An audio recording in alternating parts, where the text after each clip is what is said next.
Good morning, all. And of course, I'm going to ask, can you hear me? Can you see me? Everything look okay?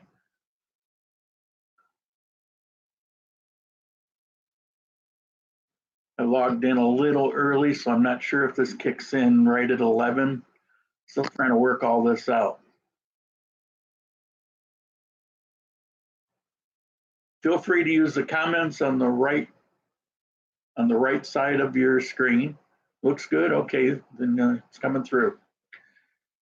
Buen dia. Buenos dias. Okay. Few things today. I don't know if it'll go the full 30 minutes. And of course, when I'm done with my topics, feel free for the Q&A. Post your questions up in the live comments section on the right-hand side, and I'll try to take a look at them and answer it the best I can. So this week, I put up the video for Pihao, and yesterday I put up the extra video Price Smart. And I want to comment on a couple things about these videos. First of all, I'm curious about your thoughts on a little shorter format. Kind of goes back to the way I used to do them. It was around 7 or 8 minutes. It doesn't seem like a lot to cover a little town like Pihao. On the other hand, I mean, to be perfectly honest, these are gorgeous places and I love to visit them. But the truth is, they're all kind of similar. You know, they have similar housing constructions. They all have a central park. It seems like it's always called, Bolivar Park, kind of like George Washington. So, I try to cover enough to get the flavor of it, but to go through and show every house, I don't know if that's necessary. I am kind of curious about your thoughts on that, if you think I'm missing something.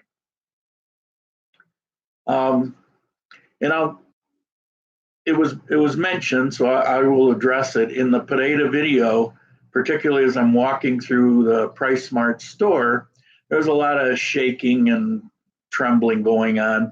And also in the beginning of that video, when I said that I'm going to, glad you made it. In the beginning, when I said that I'm going to Price Smart, the sound was horrendous. Well, that's because I use my GoPro camera, and the sound in the GoPro has been non-functioning since the day I bought it. I bought it brand new, and it's been an issue. It's a GoPro 5, and that's an issue with all of them. It's just crap. So it limits what I can actually do with that camera. And then all the shaking, I had the stabilizer on, believe it or not, but the stabilizer can only do so much. So why did I use it? Well, for two reasons. I'm still having trouble with the stabilizer, the full-size stabilizer. As I told you, going back to the Kimbaya video, the stabilizer was acting up and the shots kept freezing. And I still haven't been able to figure out what the problem is. So I have used it a little bit. It's something that I don't know what I'm going to do about it. Also, I've told you before about the issues of having a camera in pretty much anywhere. They don't like the cameras, so the GoPro is small. So I used it for that. So and nobody in Price Smart said anything. They didn't even notice. What I will have to do apparently is put a priority on getting this new DJI camera. It's a little bitty thing, has a built-in stabilizer, and then the camera, it's really tiny. So most of it's hidden by your hand.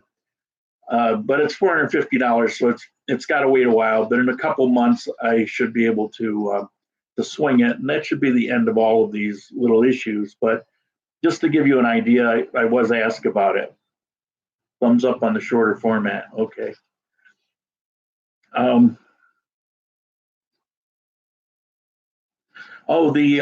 membership. I didn't mention it in the video.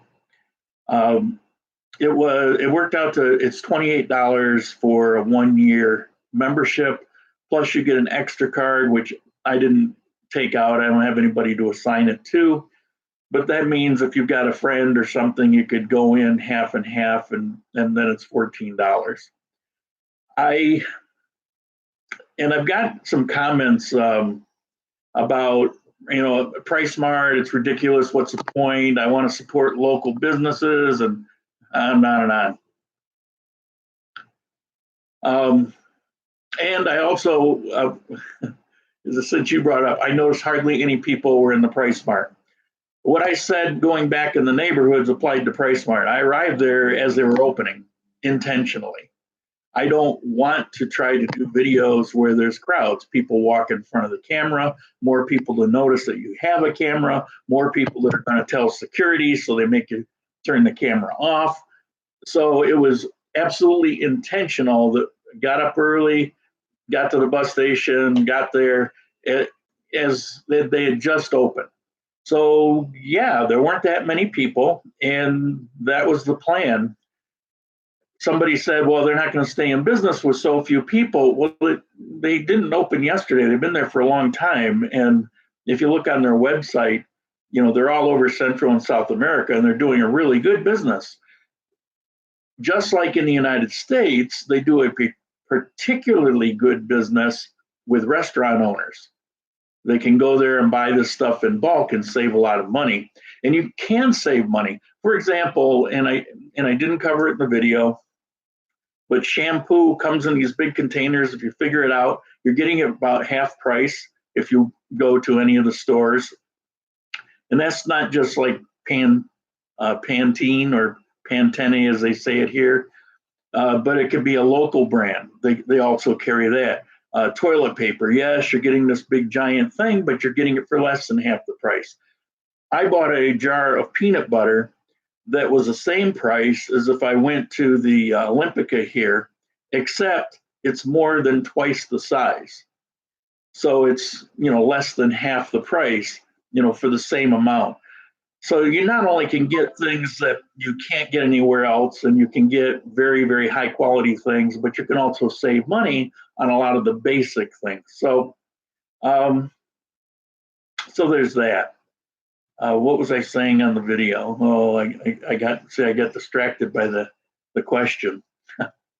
I did kind of go back and forth with a guy in chat about the meat selection. I looked at it. I saw, I gave a close up, and actually, if you separate out a frame and blow it up, you can see it was USDA choice. It has the USDA seal on it. It has an A grade maturity rating. It's on the package. It worked out to about $12 a pound. Somebody said, "Well, it's only 3 pounds." Well, that was in kilos, so you multiply that times 2.2. So it was about $12 a pound. And yeah, that's more than a lot of places. But if you get choice grade in the United States at Publix, for example, you're probably going to pay somewhere around there. Also, keep in mind that each grade, whether it's prime or choice, there's 3 grades within those, and that affects pricing. And this was the higher grade. I forget the numerical score on it, but it was a pretty good cut. So, if you go into Costco, you're going to get the same thing. It's through the same system, and they don't have bad cuts there. So, I understand, these as questions, but there's conclusions being drawn that really, really aren't valid. And thank you very much for the support of the channel. I appreciate that. You can use a little $sign at the bottom of the chat and, throw a couple dollars. I'll put it towards that camera. Okay. It's come up a few times recently about having a United States address. I have recommended that you have a U.S. address and a U.S. bank, and you keep those. Well, I can't have an address because I don't have a house there. You have a friend, you have a relative. If it's a friend, somebody you trust, you're just using the address. And once you move, it's not like you're going to be getting a ton of mail. Plus, you don't want anything to come to you to Ecuador or to Colombia by mail anyway. There's a good chance you will never see it. The mail is worthless. You know, we get spoiled in Canada and the United States because the mail system is so good as compared to the rest of the world. I am still waiting for that form that the beginning of this year was sent out. It's yet to have arrived. And they said, well, we could only send it by mail. You know, great. And so you have to use FedEx or DHL. So the purpose of having an address for that really doesn't mean anything. Now, I have my half brother. It goes to his address. He says he just gets junk mail, and I'm sure that's true. But every once in a while, something will come through, and he'll send me off a little message on Facebook, and he'll say, you know, does this mean anything? Do you want it? And he could take a picture of it. So why not just get a mail service? Well, you can. I had a mail service because everybody said it's a good idea, and I just wasted a lot of money for a year. You don't get enough to really warrant having that. So why have a US address? Because if you're retired and you don't have an address in the United States, if you're claiming that you're living somewhere else, then every year there's a form that you must fill out. And if you don't fill out that form and get it back to the right place, then your benefits stop. And as you know, anything with the government, once it stops, you know, it takes an act of Congress to get it started again. And with Congress not doing anything lately anyway, you know, it's like you may never see another check. If you have a US address, you don't have to do that form. So for that reason alone, it's meaningful. Now, if you're not retired, there's other things related to the government. Maybe you get disability, maybe you get a private pension, whatever it is, it can become more problematic. So why take that chance? Also, having a bank in the United States, there are some exceptions, but for the most part, to get the right kind of bank, you need to have a US address. So there you go, you got that also. And who knows what else, you know, may come into play there. It doesn't cost you anything to have a relative or a good friend just to let you borrow that address. Thank you again for the support. I appreciate it. So, you know, obviously this is just based on my experience, mistakes that I've made, things that I see other people go through. I saw somebody go through this form letter thing, and it took him more than 3 months to get his money reinstated. So that's why I give you this advice. You know, you can crumble it up and throw it in the trash can. It doesn't matter. I'm just trying to give you the best advice that I can. Last thing I'll say on that is there's no point in burning your bridges. Why say, oh, I've moved overseas, I am no longer in the United States, I'm never coming back. And then you find out after a couple years that maybe I want to go back.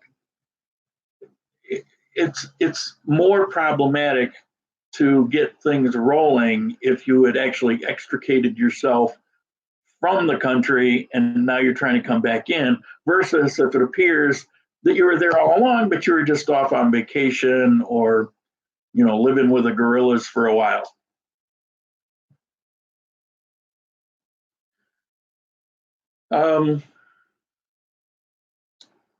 Remind me on that question. It's a good question. Do it towards the end.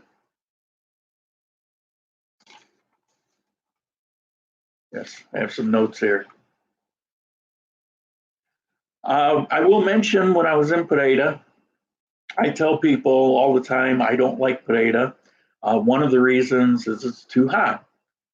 And I'm called out on this all the time. Well, I looked on Wikipedia and I looked at the altitude and I looked at this and this and this, and you know, it should be about the same. I don't give a crap what it should be. I'm telling you what it is. I lived there before and it was too hot. I'm here in Armenia. I'm here every day and it's not too hot. And when I go back to Pereira, it's too hot. So Wikipedia all you want. I'm just telling you what it's like. And as I got in the taxi and told him Price Smart, and he starts chatting away like they do anywhere about the weather. And he was complaining about the heat wave that they'd had for the past 2 weeks, how exceptionally hot it was. And it was a hot day. And there wasn't a whole lot of breeze. And hot here can be really hot because the sun is more direct. You're getting more UV. You got to be more careful. It was, I go back and I look, and there's no good source of temperature. Now, I show every once in a while on my phone, I say, look here, Armenia. But the truth is, I go by how it feels, because those things are not very accurate. And I did go back and I looked for Pereira, and for the past couple of weeks was showing high 80s, low 90s. And that's pretty much what the taxi driver was saying. They do it in a different 30, 33 degrees or whatever it was he said. So I'm here and I'm getting a high of about 84 that lasts about an hour during the day. Most of the rest of the day, I'm in the high 70s. And I go to Pereira, and he's telling me that for the last 2 weeks, they're in the low 90s. So, people that keep telling me that don't live here and very often never been here, please stop telling me how Wikipedia told you what the real truth is and that I'm wrong. I mean, yeah, I can be wrong about things, but I'm not wrong about this.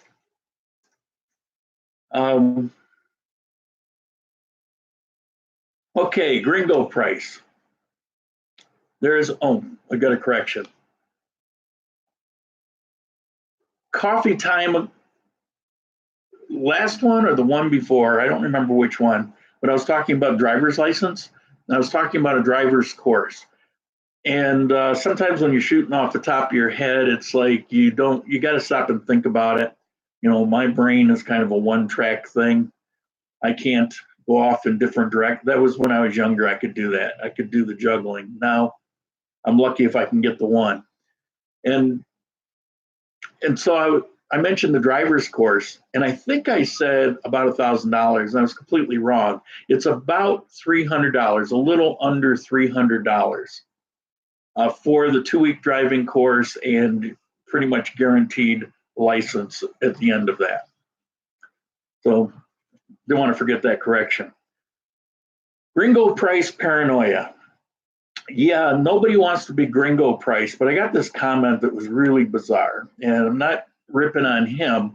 I'm sure he believes what he said, except logically it doesn't make sense. He was talking about the Texas burger place that I went to, and I had a lunch. This goes back, I think, a year and a half, 2 years ago, and I'm showing this crazy good burger and a bottle of carbonated water, and I showed the menu price or the ticket price, I don't remember which, and it was 2,600 pesos, typical for a bottle of water, just under $1 in a restaurant. And he said that he was Gringo priced for water for almost 9,600 or 9,800 pesos in that place, which is a chain. It didn't happen. I wasn't there. I can't read his ticket, but why would it happen? It's a chain. It's not like they're going to get anything off that. And why would they do it on a bottle of water? I mean, it doesn't make sense. There has to be more to the story. So, but it brings to mind this idea of this Gringo price paranoia, where, yeah, nobody wants to be played the fool. It doesn't matter if it's 10 cents or $10 or $100. Nobody wants to be played. Nobody wants to be a sucker. I get that. I don't either. And I'm guilty of it. I'll give you an example of what I did. Very embarrassing. I felt like such a jerk.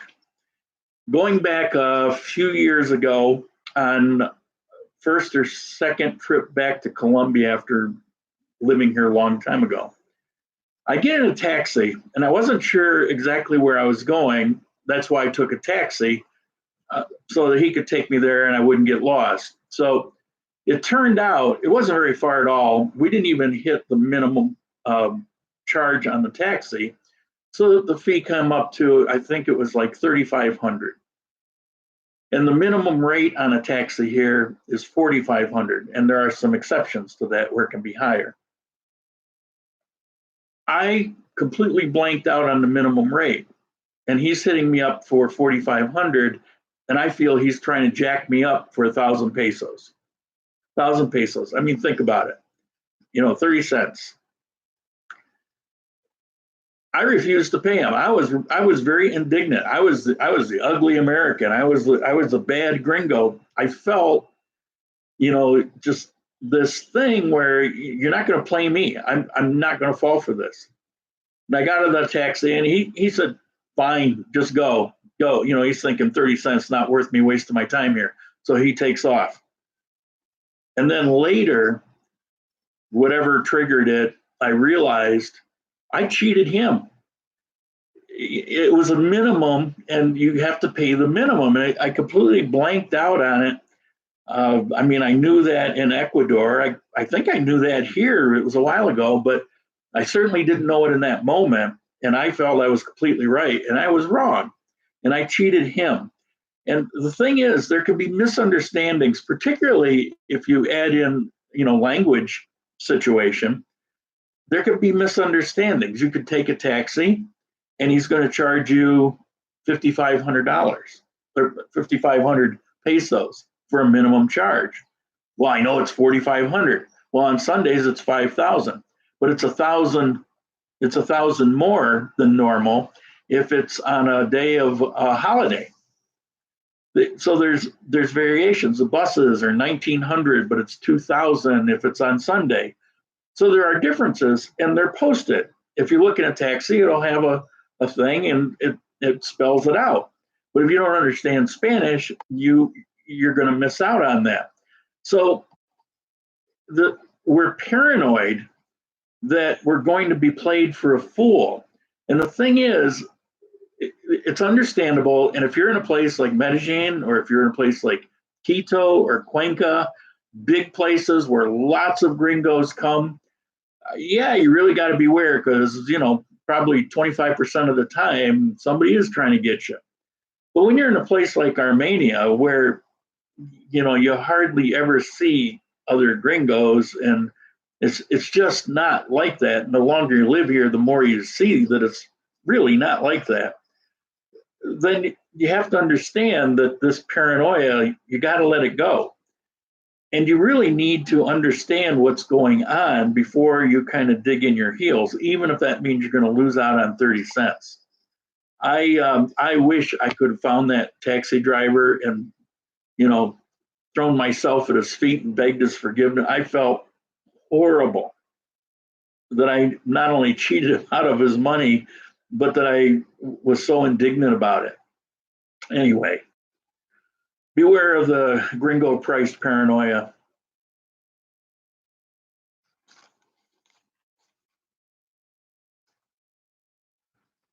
Comes up all the time. I get two more things, and then we'll get to the Q&A. Comes up all the time. You can start asking your questions now, as a matter of fact. I see one up there.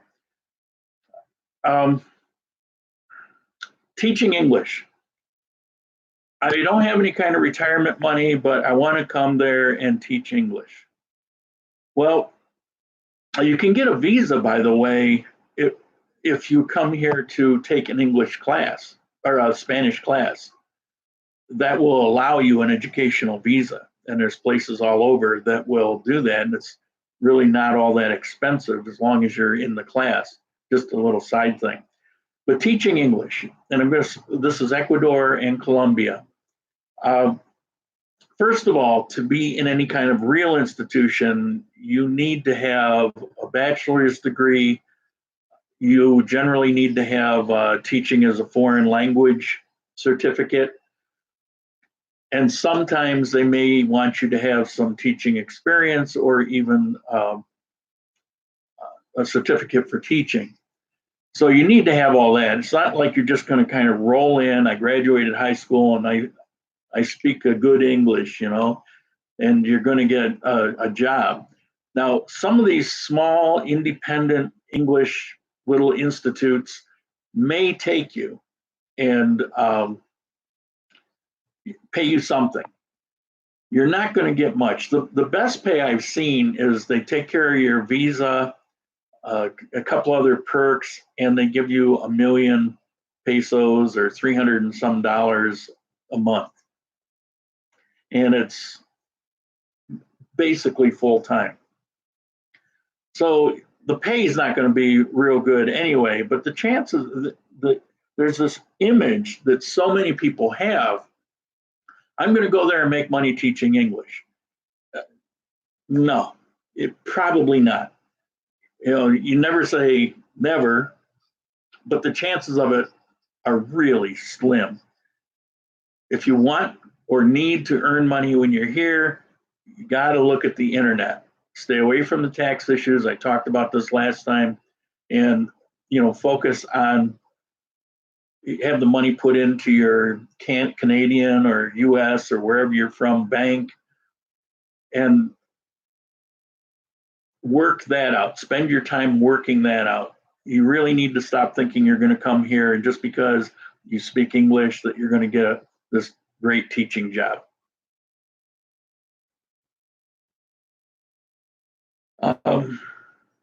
Last thing, the Facebook group that we have, Adventures in Grand Colombia, I was asked why it's growing so slow.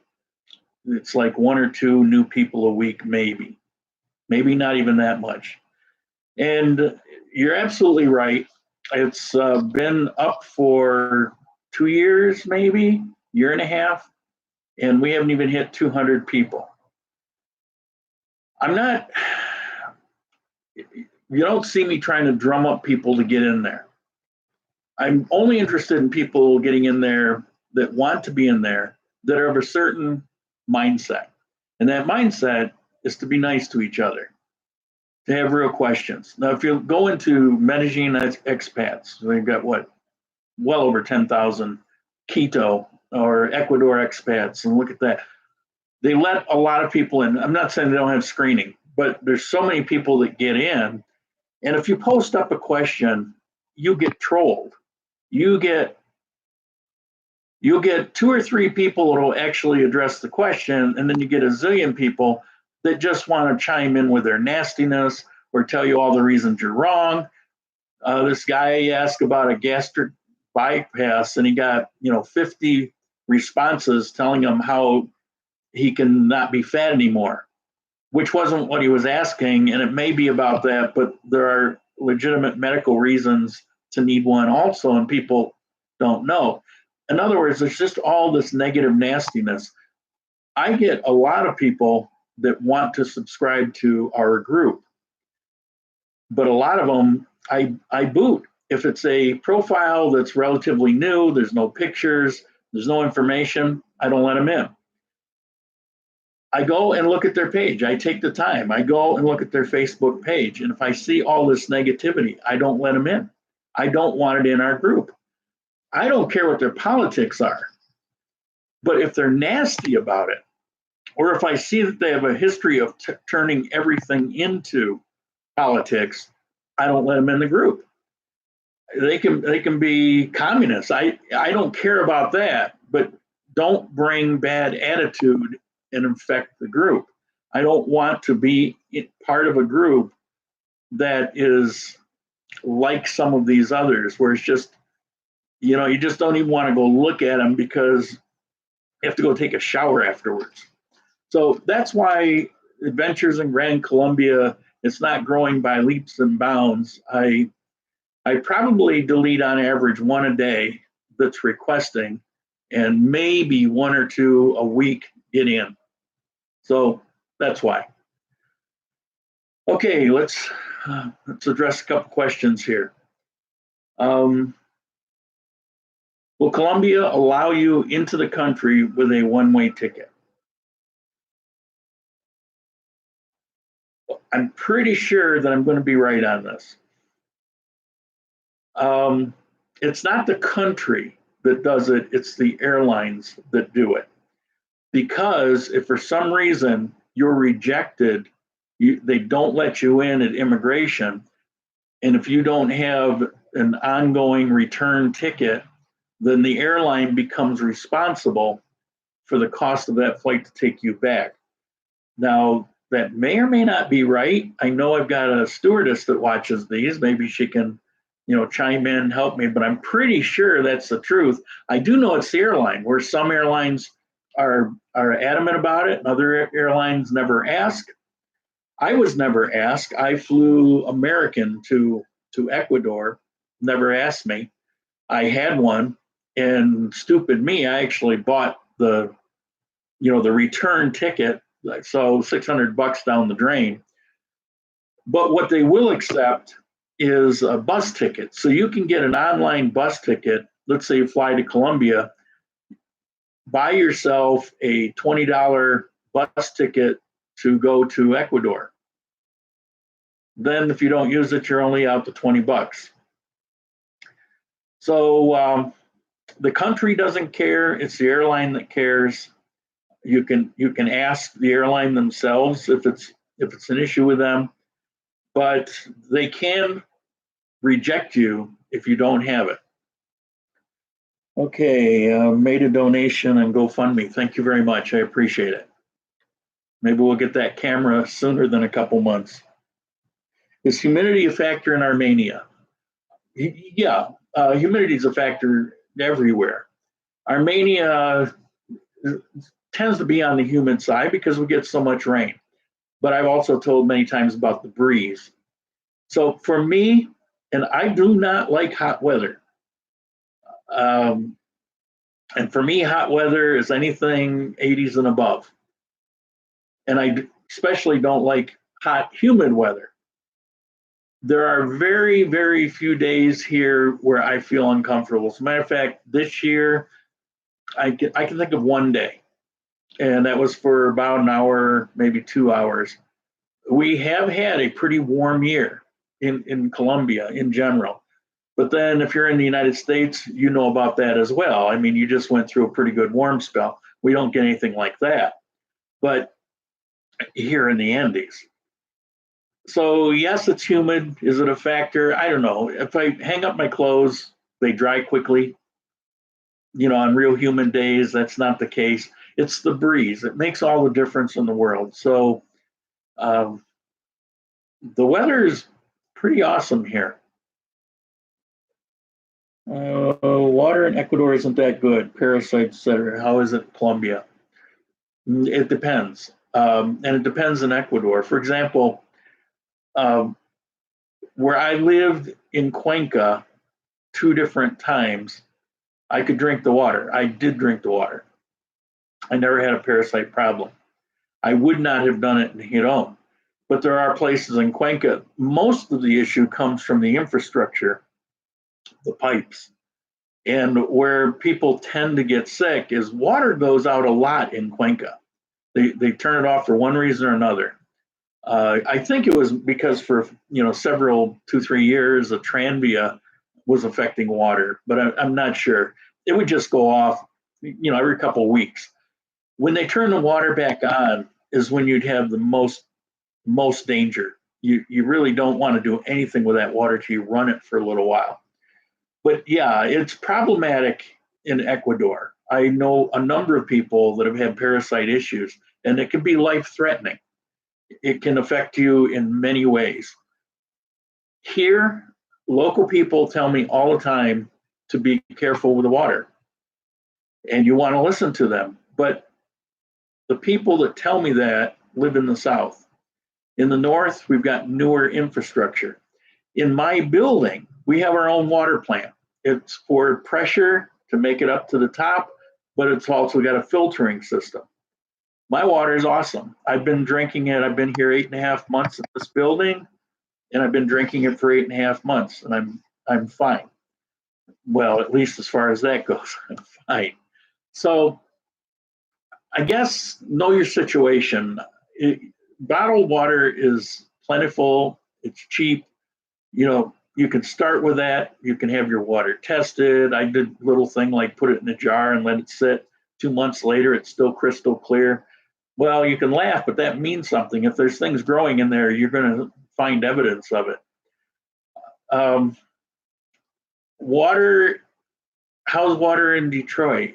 I heard there's an issue there. So water can have problems everywhere. Colombia less so than Ecuador, but I would still suggest caution. Although I've yet to meet anybody who's had a parasite problem here. They'll tell you to be careful with it, but they've never had an issue. And they'll say, of course, because I'm careful. Maybe. In Ecuador, that was a different story. It was relatively common there. My friend Maria, she had had problems several times in her life with the parasites, her family members. It's more problematic there. And I'll tell you where it comes from mostly in Ecuador in general, is they use what they call gray water when they grow their vegetables. Basically, you can't use human waste in growing food because it can be problematic. And that's done a lot. The gray water is used a lot. And then, it gets sold. And most of the parasite issues, I think, in Ecuador primarily come from fruits and vegetables. And that's why people recommend washing them really good.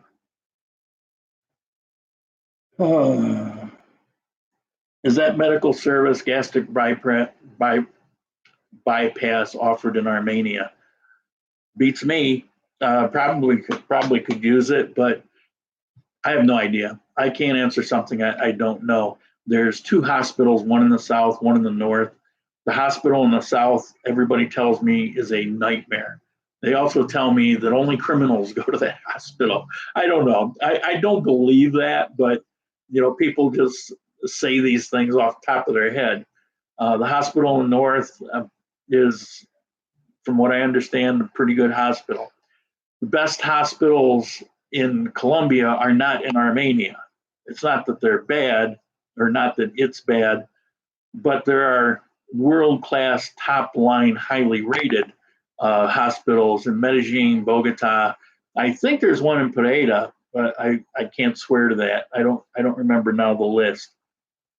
Thank you, Kate, for the support. I appreciate it. So is it available? Beats me. Probably is. I mean, it's a pretty simple and common procedure.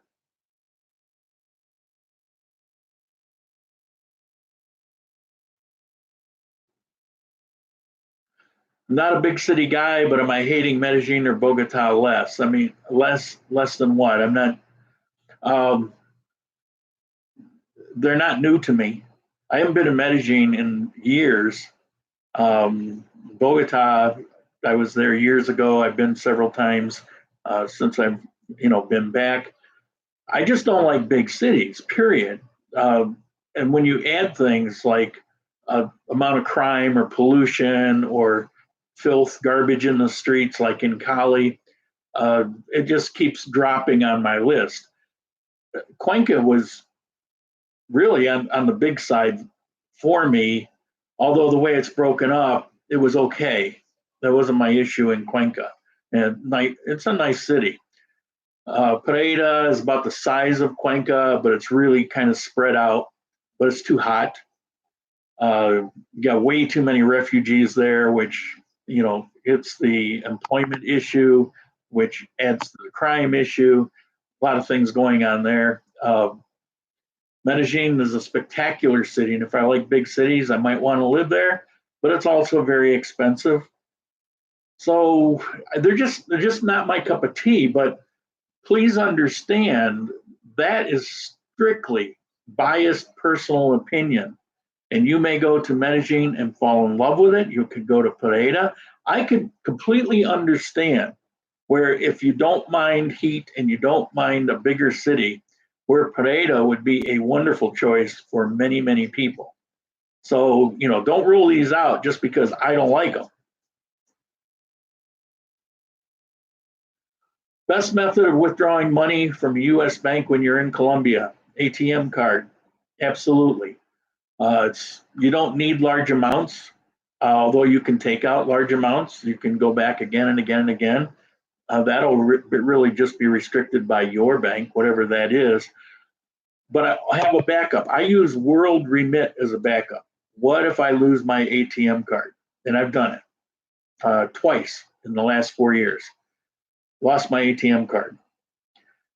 I use World Remit, where that will deposit in a bank near me. Well, it doesn't deposit it. It'll be at a. You just walk up to the cashier with the transfer information, and they give you the cash right there. Doesn't have to go into an account. It doesn't go into an account. It's just there for pickup. So that's as a backup. So if you lose your ATM card, you can still get your money that way. But ATM it's the way to go. Particularly if you use a Schwab account or Capital One 360, where there's no fees and no ATM fees. I get no extra charges. It costs me nothing to have it.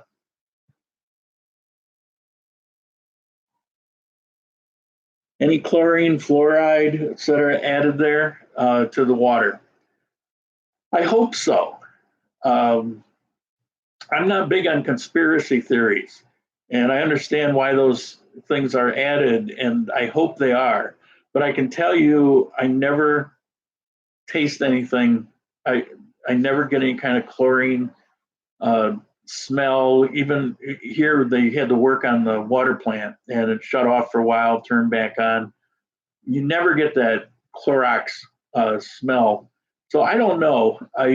I would assume all municipalities are going to use some sort of chlorine treatment in the water because they've got to kill the bacteria so it doesn't plug up pipes like plaque to your heart. So they have to use something. But so I will say probably, yeah. I just never have noticed it. Medellin is paradise. Yeah, that's right. It is. It's paradise. Okay, is that it? Number of channel supporters today. I thank you. I really appreciate it. Will go to good use. In the next, the Buena Vista video will be out Wednesday, and then there'll be another live coffee time on Sunday, same time, same channel. And I will tell you then what I have planned, actually this week, but I don't want to tell you this week, what I have planned for the videos for the next 2 times after that.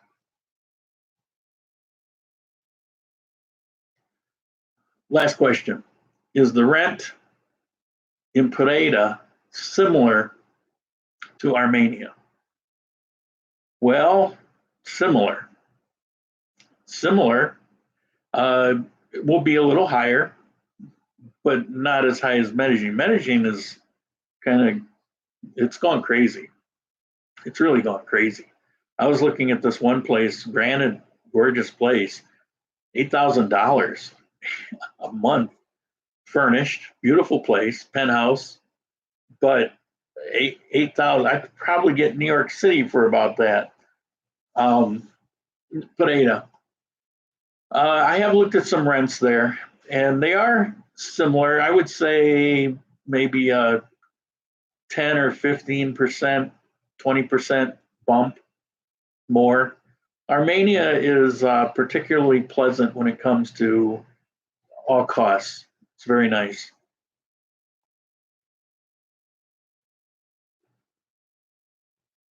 How many times your water shut off in 8 months? Once, and that was building maintenance.